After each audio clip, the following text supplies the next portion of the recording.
I'm John Batchelor, speaking with Professor Joseph Ellis. The Cause is the new book, The American Revolution and Its Discontents. It is now the summer of 1778. The French Empire and the Spanish Empire have re-entered the contest, a global war, with the United Kingdom. The navy's at sea. The prize of all is the Caribbean islands, the Sugar Islands. That means that the British now must make a decision. And the decision is, do we continue to pour men and money into fighting the colonies who are, after all, troublesome and they're part of us, or do we fight our enemies across the Channel and their allies in Spain for the grand prize of the Sugar Islands and Gibraltar and other parts of the world, the global war? The professor writes a scene that is, well, as Washington often said about this war, no one would believe it. It must be fiction.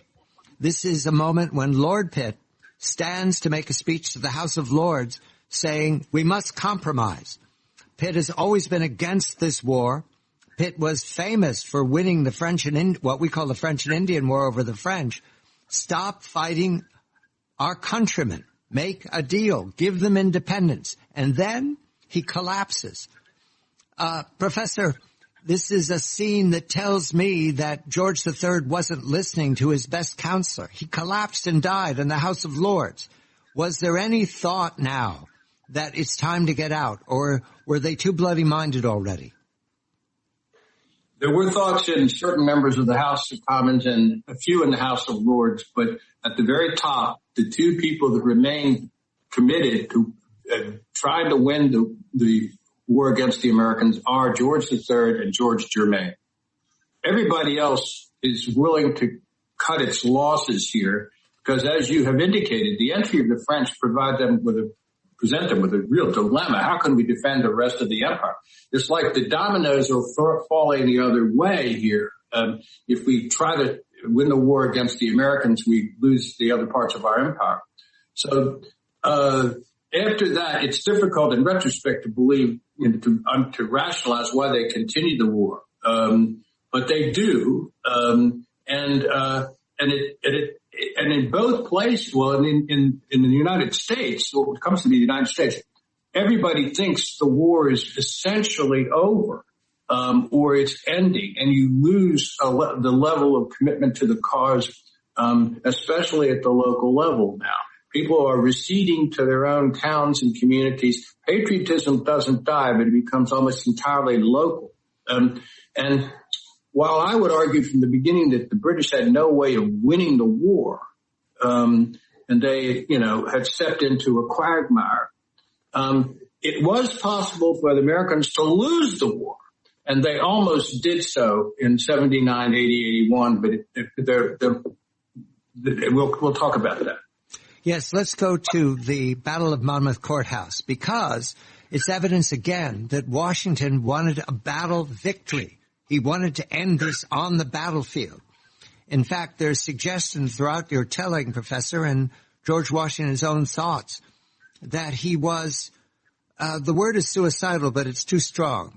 He was frustrated to the point of putting himself at grave risk. The head of the army, the man who had made all this possible, who had all those, what would become very famous and critical Americans, Lawrence and Hamilton and Jefferson, all looking up to him, and yet he was always in danger when battles take place. There's a man, however, that is important to mention here because the British were very active in trying to elicit information and backstab the Continental Army. Who was Charles Lee? What do we need to know about him?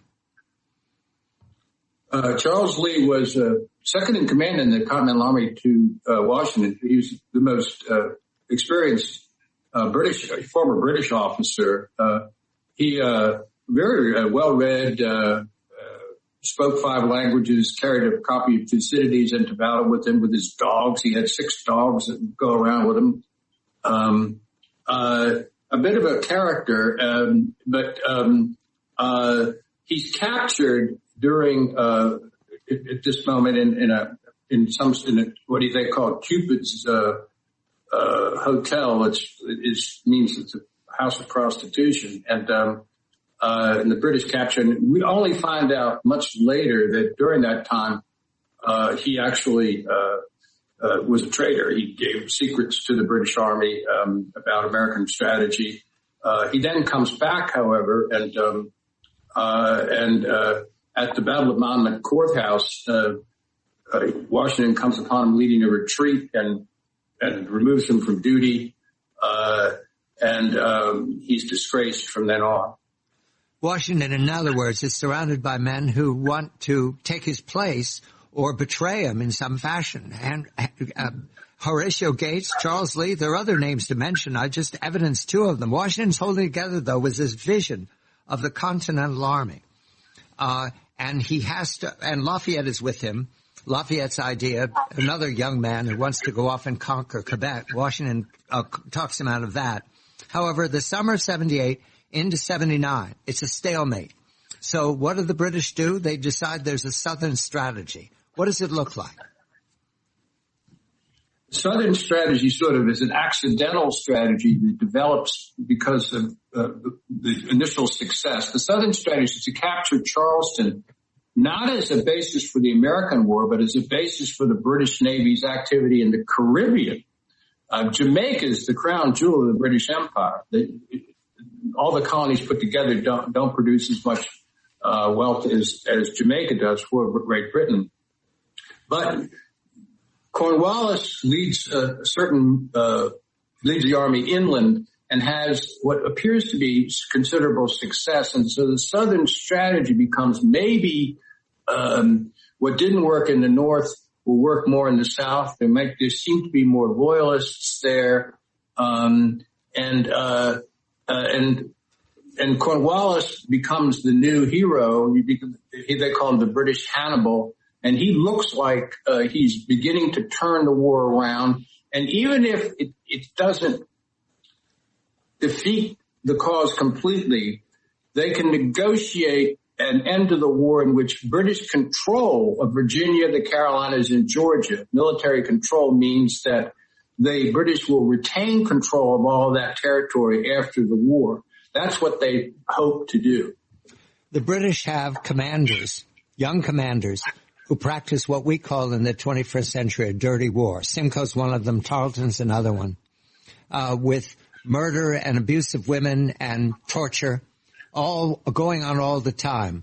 But what I do not believe is true is that Washington vouchsafed none of this, save for the campaign he launched against the Iroquois nation led by John Sullivan. Were they given orders to abuse the Indians? No, they were given orders to essentially destroy their crops and destroy their villages. Most of the Iroquois retreated before it was a 5,000 man army that he sent after them.